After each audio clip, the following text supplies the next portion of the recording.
চেঙাৰ 1393 নং আলুপটি ফকীৰ পাৰা প্ৰাথমিক বিদ্যালয়ৰ প্ৰধান শিক্ষক কাজী ৰাহেনুৰ ৰহমানৰ বিৰুদ্ধে দুৰ্নীতি আৰু অনিয়মৰ অভিযোগ বিদ্যালয় পৰিচালনা সমিতিৰ লগতে অভিভাৱক অভিভাৱিকাৰ। কাজী ৰাহেনুৰ ৰহমান হাই প্ৰধান শিক্ষক হাই প্ৰধান শিক্ষকৰ দুৰ্নীতি নচলিব, গৃহ নিৰ্মাণৰ নামত দুৰ্নীতি নচলিব আদি শ্লোগানেৰে সাব্যস্ত কৰিলে প্ৰতিবাদ। এটা গুৰুত্বপূৰ্ণ খবৰ, কিয়নো নৱগঠিত চেঙাৰ 1393 আলুপটি ফকীৰপাৰা প্ৰাথমিক বিদ্যালয়ৰ প্ৰধান শিক্ষকৰ বিৰুদ্ধে এইবাৰ দুৰ্নীতি আৰু অনিয়মৰ অভিযোগ উত্থাপিত হৈছে। প্ৰধান শিক্ষক কাজী ৰাহেনুৰ ৰহমানৰ বিৰুদ্ধে চৰকাৰে প্ৰদান কৰা নতুনকৈ নিৰ্মাণ কৰা শ্ৰেণীকোঠাৰ টকা আত্মসাৎ, মিড ডে মিলৰ চাউল আত্মসাতৰ লগতে বিক্ৰী কৰা আৰু বিদ্যালয়ৰ মাটি বিক্ৰী কৰাৰ অভিযোগ উত্থাপন কৰিছে পৰিচালনা সমিতিয়ে। উল্লেখযোগ্য যে বিদ্যালয়খনৰ সকলো উন্নয়নমূলক কাম কাজ পৰিচালনা সমিতিক নজনাকৈয়ে প্ৰধান শিক্ষকজনে নিজ ইচ্ছামতে কৰাৰ অভিযোগ উত্থাপন কৰিছে বিদ্যালয় পৰিচালনা সমিতিয়ে। লগতে প্ৰধান শিক্ষকজনে সকলো ক্ষেত্ৰতে দুৰ্নীতি আৰু অনিয়ম সংঘটিত কৰাৰ অভিযোগ উত্থাপন কৰিছে বিদ্যালয় পৰিচালনা সমিতিৰ লগতে অভিভাৱক অভিভাৱিকাসকলে। আৰু সকলোতকৈ ডাঙৰ কথাটো হৈছে উক্ত বিদ্যালয়খনত অধ্যয়ন কৰা সৰু ল'ৰা দুটা সামান্য ৰং নষ্ট কৰাৰ বিনিময়ত অভিভাৱকৰ ওপৰত থানাত অভিযোগ দিয়াৰ এক গুৰুতৰ অভিযোগ উত্থাপিত হৈছে এজন প্ৰধান শিক্ষকৰ বিৰুদ্ধে। সাংবাদিকৰ আগতে শিক্ষা বিভাগৰ লগতে অসমৰ মুখ্যমন্ত্ৰীলৈ উচিত তদন্ত সাপেক্ষে বিহিত ব্যৱস্থা গ্ৰহণ কৰিবলৈ আহ্বান জনাইছে পৰিচালনা সমিতিৰ লগতে স্থানীয় ৰাইজে। Bureau report, Assam north east news live. মোৰ ঘৰ ইয়াতে। স্কুলত কি দুৰ্নীতি হৈছে? স্কুলৰ আন্তঃগাঁথনি, তাৰপাছে মিড ডে মিলৰ মোটামুটি বিভিন্ন ক্ষেত্ৰত আৰ কি, সব ক্ষেত্ৰতে প্ৰধান শিক্ষকৰ দুৰ্নীতি। কিমান দিনৰ পৰা এনেকুৱা চলি আছে? গৃহ নিৰ্মাণৰ ক্ষেত্ৰতো বহুত দুৰ্নীতি। কিমান দিনৰ পৰা এনেকুৱা চলি আছে? এইটো ক'বলৈ গ'লে তাৰমানে মই সৰুৰে পৰা অৱস্থাত যেতিয়া এইটো স্কুলত পঢ়িছোঁ তেতিয়াৰ পৰা এই প্ৰধান শিক্ষকৰ দুৰ্নীতি তেতিয়াৰ পৰা আৰম্ভ হৈছে। কিন্তু এই প্ৰধান শিক্ষকে যেতিয়া আমাৰ মিটিং যদি কৰে, এখন মিটিং যদি পাতাৰ পিছত যদি কিবা হিচাপ নিকাচৰ ক্ষেত্ৰত যদি হিচাপ নিকাচ দিয়ে, পিছত এইটো প্ৰধান শিক্ষক কি কৰে, 2-5 লাখ টকা ধৰা পৰাৰ পিছত ৰাইজে কয় যে তুমি ধৰা পৰিছা, পইচাখিনি দিব লাগে।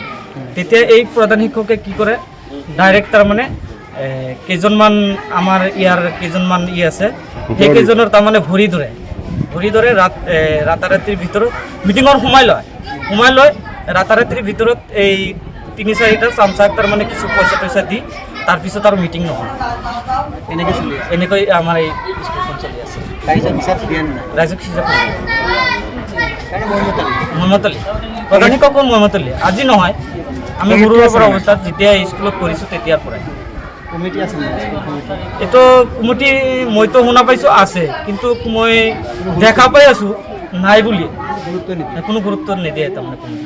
এতিয়া কি বিচাৰে আপোনাৰ? এইটো আমি বিচাৰোঁ, আমাৰ মুখ্যমন্ত্ৰী চাহাবৰ ওচৰত এইখিনিয়ে বিচাৰিছোঁ তাতে সঠিক তদন্ত কৰে আৰু আমাৰ স্কুলখন যাতে বিদ্যালয়খন ভালদৰে পৰিচালনা হয়, এইখিনিয়ে আমি প্ৰধান শিক্ষক চৰকাৰৰ ওচৰত আহ্বান জনাইছোঁ। দাদা, এইখন স্কুলৰ প্ৰধান শিক্ষকৰ বিৰুদ্ধে বিভিন্ন দুৰ্নীতিৰ অভিযোগ উত্থাপন কৰিছে, আপোনালোকে প্ৰতিবাদ কৰিছে, কি হৈছে আচলতে?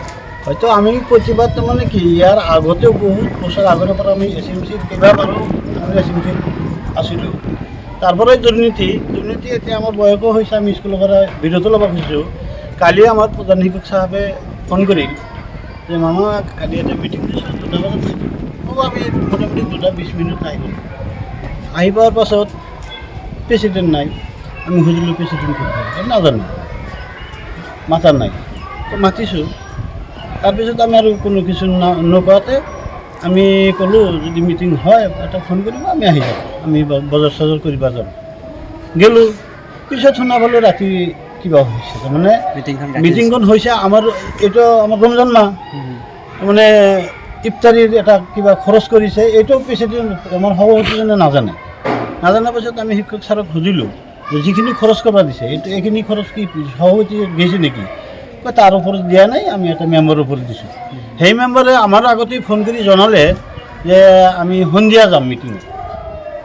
এজন মানুহৰ নামকাৰী ক'লে যে ক'লে সন্ধিয়া যাম, তাৰপিছত ক'লে যে যেতিয়া মিটিং হয় মোক মাতিলে মই আহি যাম, কিন্তু তাৰাবি নামাজটো মই পঢ়িম কিন্তু মই এইখিনি ক'লোঁ। কোৱাৰ পিছত এই স্কুলত আজি নতুন নহয়, তাৰমানে আমি যেতিয়া SMCত আছিলোঁ, এতিয়া ক'ব লাগে আমি অলপ কিবা এটা থৈ গৈছোঁ স্কুলত।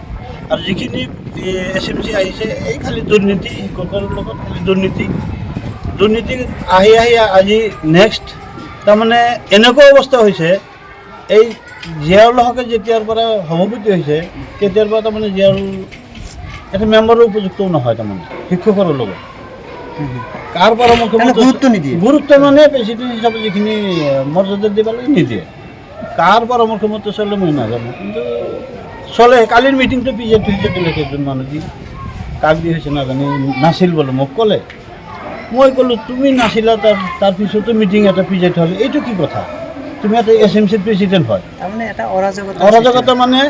আৰু এই যে চাউল তাউল বিক্ৰী কৰা এই বিষয়ে একো নাজানো। বিল্ডিঙৰ যিখিনি পইচা আত্মসাত, এইটো আগৰ পৰাই আহিয়ে থাকিব।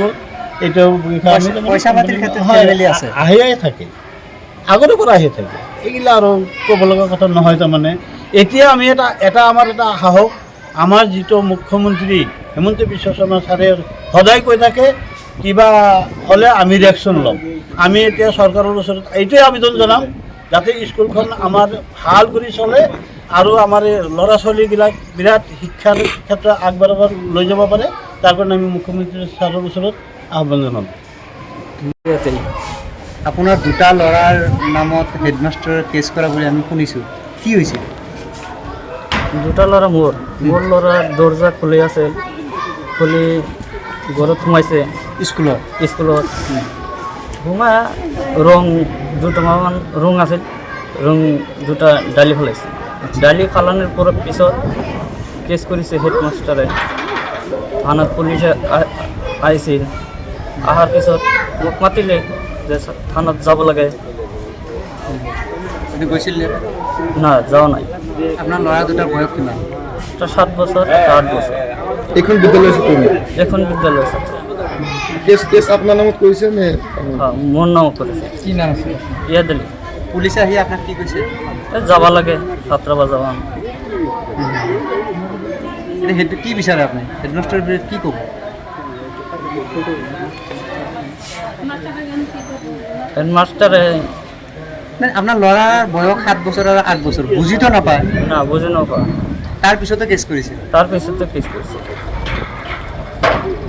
আপোনালোকৰ চেনেলৰ জৰিয়তে যাতে আমাৰ শিক্ষা বিভাগ, শিক্ষা ডিপাৰ্টমেণ্টে যাতে ইয়াৰ ওপৰত উচিত তদন্ত কৰি বিহিত ব্যৱস্থা কৰে আৰু আমাৰ ষ্ট্ৰং চিফ মিনিষ্টাৰ, গতিকে তেওঁৰ আপোনালোকৰ চেনেলৰ জৰিয়তে তেওঁৰো ইটো যাতে যায় এইখন বিদ্যালয়ৰ প্ৰতি, যাতে দুৰ্নীতি বন্ধ কৰে। আপোনাৰ বিৰুদ্ধে এটা অনাস্থা প্ৰস্তাৱ আৰু আমাৰ বিৰুদ্ধে যিটো অনাস্থা আনিবৰ কাৰণে মন্দিৰত গৈছিল, অফিচত গৈছিল, সেই অফিচত 7জন ভুৱা মেম্বাৰ লৈ গৈছিল। যিসকল কমিটিৰ কাৰ্যকৰী মেম্বাৰ আছে সেই মেম্বাৰবিলাকক বাদ ৰাখি বেলেগ মানুহক লগত লৈ গৈছিল।